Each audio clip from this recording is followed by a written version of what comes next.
नमस्कार दोस्तों। आज की इस वीडियो में हम बात करने वाले हैं दिल्ली के बुराड़ी केस के बारे में। तो दोस्तों ये केस इतना भयानक और इतना खतरनाक केस है जिसको सुनने के बाद आप भी चौंक जाओगे। तो दोस्तों ये बात है 1 जुलाई 2018 की, जब एक ही घर के 11 लोग एक साथ फांसी पे लटके हुए पाए गए।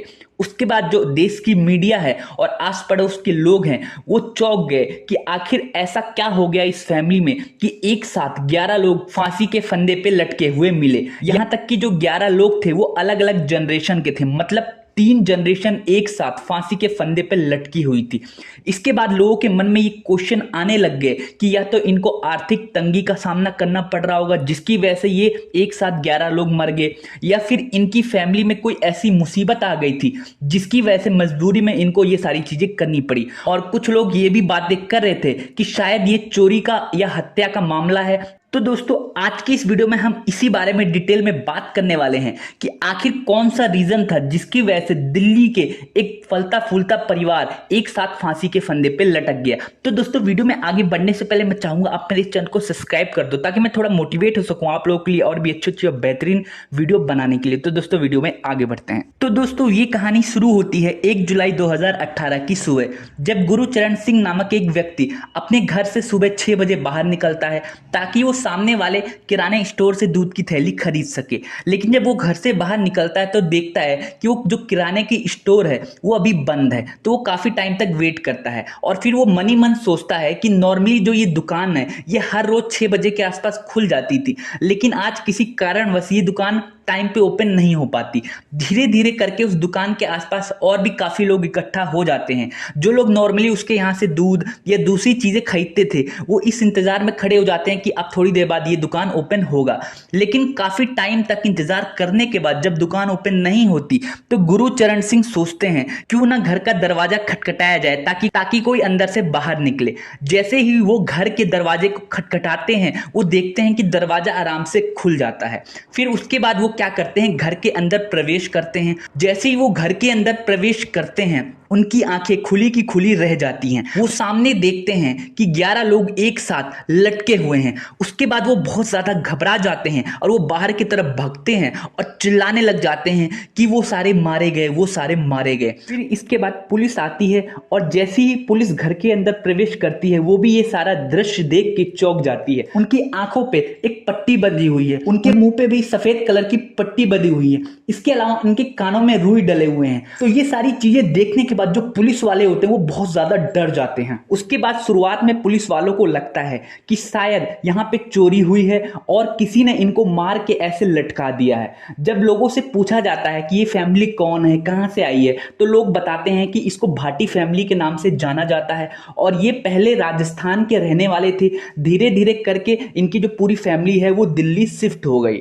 उसके बाद पुलिस को शुरुआत में तो यही लग रहा था कि क्योंकि 11 लोग एक साथ कैसे आत्महत्या कर सकते हैं, या तो हो सकता है इनको कोई आर्थिक तंगी हो, इनके पास पैसे ना हो, या फिर हो सकता है कि इनके घर में चोरी हुई हो और एक साथ 11 लोगों को मार दिया गया और ऐसे लटका दिया गया है। तो पुलिस ने जब पूरे घर की छानबीन करी तो उन्होंने देखा कि घर में काफी सारा कैश पड़ा हुआ है। इसका मतलब चोरी का मामला नहीं है और ना ही कोई आर्थिक तंगी का मामला है, क्योंकि इनके पास 2 दुकानें थी और दोनों दुकानें अच्छी चलती थी। तो दोस्तों जो वो 11 लोग थे उनमें से 10 लोग तो लटके हुए थे और जो 11वीं घर की सदस्य थी वो दूसरे कमरे में पड़ी हुई थी। वो घर की सबसे बुजुर्ग और सबसे बड़ी महिला थी जिसका नाम था नारायणी देवी। तो दोस्तों मैं आपको अब ये बता देता हूं कि कौन कौन थे और किन किन लोगों की इसमें डेथ हुई है। तो दोस्तों सबसे बड़ी थी नारायणी देवी। उनके 2 बेटे थे, एक का नाम था भुवनेश और दूसरे का नाम था ललित।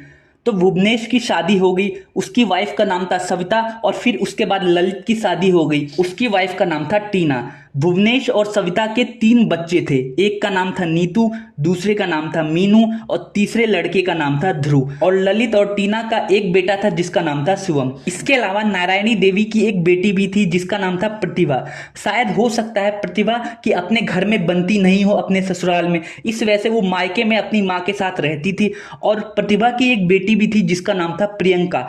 कुछ दिन पहले उसकी सगाई हुई थी और 15 दिन बाद उसकी शादी भी होने वाली थी, इस घटना के 15 दिन बाद। तो दोस्तों इसके अलावा मैं आप लोगों को एक और खास बात बताऊं कि जो इस घर का सबसे छोटा बेटा है ललित, वही इस कहानी का मेन किरदार है।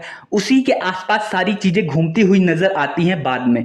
तो दोस्तों जब पुलिस वाले पड़ोस के लोगों से पूछताछ करते हैं तो पड़ोस के लोग बताते हैं कि जो ये फैमिली है ये काफी अच्छी फैमिली है, इनकी नॉर्मली किसी से लड़ाई नहीं होती और ना ही इनके कोई ऐसे खास दुश्मन हैं। तो इसके बाद जब पुलिस और अच्छे से छानबीन करती है तो उनको घर के अंदर से 11 डायरियां मिलती हैं और ये 11 डायरी है जिनकी वजह से ये सारी चीजें हुई हैं। और जब पुलिस वाले एक एक करके इन 11 डायरियों को पढ़ते हैं तो उनके रोंगटे खड़े हो जाते हैं, वो चौंक जाते हैं कि ऐसा भी क्या कभी हो सकता है कि इन डायरियों की वजह से ये 11 लोग आज फांसी के फंदे पे लटके हुए हैं। तो दोस्तों इसके बाद पुलिस वाले उन 11 डायरियों को पढ़ना शुरू करते हैं। जो सबसे पहली डायरी थी वो 2007 में लिखी गई थी, 2007 से लेकर 2018 तक, मतलब टोटल 11 डायरियां थी और 11 सालों तक लगातार ये डायरियां लिखी गई थी। जब पुलिस वाले इन डायरियों को और आगे पढ़ते हैं तो पता चलता है इन डायरियों को ललित, जो घर का सबसे छोटा बेटा था, वही लिखता था, वही मेंटेन करता था। इसके अलावा इस डायरी में ऐसी ऐसी बातें लिखी गई थी जिसको सुन के आप चौंक जाओगे। उसमें बकायदा हर दिन का रूटीन लिखा हुआ था कि पूरी भाटी फैमिली को किस तरीके से जीना है, क्या क्या चीजें करनी है, जो घर के छोटे बच्चे हैं उनको कितना पढ़ना है, कब खेलना है, कब स्कूल जाना है, कितना फोन यूज करना है, सारी चीजें उसमें लिखी हुई थी। और जो घर के सारे लोग थे उसी डायरी के हिसाब से चलते थे। तो दोस्तों अब आप लोगों के मन में ये क्वेश्चन आ रहा होगा कि आखिर ललित ही ये डायरी क्यों लिखता था, तो क्या सारे लोग ललित की बात मानते थे? ये सारी चीजें आपके मन में क्वेश्चन आ रही होंगी। तो दोस्तों मैं आपको एक बात बता दूं, इस कहानी को समझने से पहले आपको थोड़ा पास्ट में ललित के बारे में जानना पड़ेगा, फिर आपको पता चलेगा कि आखिर क्यों सारे लोग ललित की बात मानते थे। तो दोस्तों अभी मैंने आप लोगों को 11 लोगों के बारे में बताया। इसके अलावा फैमिली में एक और बंदा था जिसका नाम था भोपाल सिंह, जो नारायणी देवी का पति था। उसकी मृत्यु 2004 में हुई थी, जो कि नॉर्मल डेथ थी, कोई उसको बीमारी थी जिसकी वजह से उसकी 2004 में मृत्यु हो गई थी। जो ललित था वो अपने फादर से, भोपाल सिंह से काफी कनेक्ट था और उनसे बहुत ज्यादा प्यार करता था। उनकी डेथ के बाद जो ललित था वो काफी शांत रहने लग गया था और काफी खामोश रहने लग गया था। उसके बाद क्या होता है, एक 2 साल बाद मतलब 2007 के आसपास ललित सिंह अपने फैमिली वालों को बताता है कि उसके अंदर उसके पापा की आत्मा आने लग गई है, जो उनको काफी चीजें बताती है कि कैसे रहना है, कैसे जीना है। शुरुआत में फैमिली वालों ने ललित की बातें नहीं मानी, लेकिन फिर एक दिन क्या होता है, ललित और उनके घर के लोग पूजा कर रहे होते हैं। उसी टाइम ललित अचानक बोलने लग जाता है अपने पापा की आवाज में, जैसे उसके पापा पूजा के टाइम पे ओम ओम बोलते थे, उसी तरीके से ललित भी बोलने लग जाता है। जिसके बाद उसकी फैमिली वाले काफी शॉक हो जाते हैं और उनको कहीं ना कहीं अंदर से थोड़ा थोड़ा विश्वास होने लग जाता है कि ललित के अंदर शायद उनके पापा की आत्मा आ रही है। फिर इसके बाद ललित एक डायरी मेंटेन करने लग गया जिसमें ललित के रूप में उनके फादर सारी चीजें लिखते थे कि घर के किस सदस्य को क्या काम करना है, कब सोना है, कब उठना है, कब बैठना है, किस तरीके से रहना है। इसके अलावा इस डायरी में यह भी लिखा जाता था कि आपको पूरा वेजिटेरियन बन जाना है, आपको शराब या फिर किसी दूसरे नशीले पदार्थों से दूरी बना लेनी है।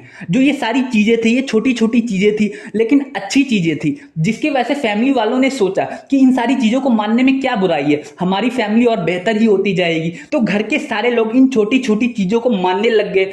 इन छोटी छोटी चीजों को मानने की वजह से जो उनकी तरक्की थी वो बढ़ने लग गई, मतलब उनका जो दुकान था वो अच्छा चलने लग गया और उनके बच्चे फैमिली वालों की बात भी मानने लग गए, पढ़ाई में उनके अच्छे नंबर आने लग गए, उनकी बेटी की अच्छी जॉब लग गई। तो घर के लोगों को लगा कि सच में ललित के अंदर उनके फादर की आत्मा आती है। और फिर उसके बाद क्या होता है कि एक बार ललित अपनी डायरी में ये चीज लिखता है कि अगर उनको मोक्ष पाना है और इस जन्म और मृत्यु के बंधन से मुक्त होना है तो उनको एक रिचुअल या फिर एक पूजा या फिर हम कह सकते हैं एक यज्ञ करना पड़ेगा, जिसके बाद ये सारे लोग मोक्ष को प्राप्त हो जाएंगे। इस पूजा को करने के लिए उस डायरी में कुछ इंस्ट्रक्शन दिए हुए थे जिसमें ये लिखा हुआ था कि सबसे पहले आप लोगों को 11 स्टूल एक साथ खरीद के लाने हैं। उसके अलावा आपको कुछ तार जो वायर होती है वो भी आपको खरीद के लाना है। सफेद कपड़ा 11, इसके अलावा आग पे बांधने के लिए आपको एक अलग से कपड़ा लाना है। कानों में डालने के लिए रुई लानी है। इन सारी चीजों को लाने के बाद आपको एक हफ्ते तक एक प्रैक्टिस करनी है। उस प्रैक्टिस में क्या करना पड़ेगा कि सबसे पहले एक फांसी के फंदे को एक रॉड से या किसी चीज से लटका देना है। उसके बाद एक एक करके सारे लोगों को हाथ पैर बांध के 2 मिनट तक स्टूल पे उस फांसी के फंदे से लटकना होगा। मतलब नीचे से स्टूल को हटाना नहीं है, स्टूल पे खड़े होके आपको ऐसे प्रैक्टिस करनी है। और जो ये सारी चीजें हैं वो एक हफ्ते तक करनी है। तो दोस्तों जो घर के 11 सदस्य थे वो 6 दिन तक तो उन्होंने ऐसे करके सारी चीजें करी। उसके बाद वो काफी खुश रहते थे, उनको लगता था नॉर्मल सी चीजें हैं, कर रहे हैं और हो सकता है शायद इनको मोक्ष मिल जाए। तो दोस्तों जब उन्होंने ये सारी चीजें आखिरी दिन करने की सोची तो उस दिन क्या हुआ कि जो ललित था उन्होंने सारे लोगों को हाथ बांध दिए। फिर उसके बाद उनकी आंखों पे पट्टी बांध दी गई, मुंह पे पट्टी बांध दी गई, कानों में रुई डाल दिया गया और उनको पहले की तरह ऐसे लटका दिया गया। इस टाइम उन लोगों को लग रहा था कि 2 मिनट बाद उनको फांसी के फंदे से उतार दिया जाएगा और ये ठीक हो जाएंगे और ये नॉर्मली जिंदा रहेंगे, इनको कुछ नहीं होगा। लेकिन इस बार क्या होता है, ललित क्या करता है कि जो स्टूल होता है वो सच में उसको गिरा देता है और ये सारे लोग फांसी के फंदे से लटक जाते हैं और धीरे धीरे करके एक एक करके ये तड़प तड़प के मर जाते हैं। तो दोस्तों इसके बाद क्या होता है, ललित खुद भी इस फांसी के फंदे से लटक जाता है। तो दोस्तों अब ये कहानी सुनने के बाद आप लोगों के मन में कई सारे क्वेश्चन आ रहे होंगे कि आखिर ललित ऐसा क्यों कर रहा था, क्या सचमुच ललित के अंदर उसके फादर की आत्मा आ रही थी। तो दोस्तों मैं आप लोगों को एक बात और बता दूं कि ललित के जीवन में पहले से ही बहुत सारी प्रॉब्लम चल रही थी। मतलब जब उसके फादर की मृत्यु नहीं हुई थी उससे पहले ही उसके साथ काफी घटनाएं हो चुकी थी। जैसे कि आपको मैंने बताया कि इनका एक प्लाईवुड का बिजनेस था, तो ललित उसमें काम करता था। तो पैसों की लेन देन की वजह से एक बार क्या होता है, जो इनका बिजनेस पार्टनर था वो ललित को उस प्लाईवुड कंपनी में बंद कर देता है और आग लगा के भाग जाता है। किसी तरीके से ललित की उसमें जान बचती है।